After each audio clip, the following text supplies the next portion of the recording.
kata Siti Hawa, sanjato padusi ko pak, kalau nyolah salah, sanjatonyo tangi.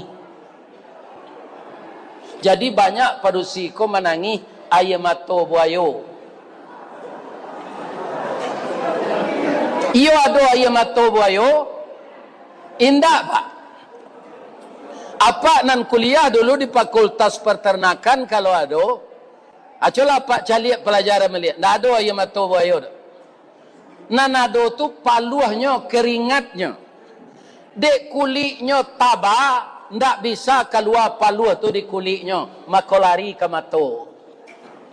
Di kalau ibu ada di batang air mandi, nampak buayo, mai lele ayam matonya, jangan ibu resik. Ndak ayam mato tu do paluh.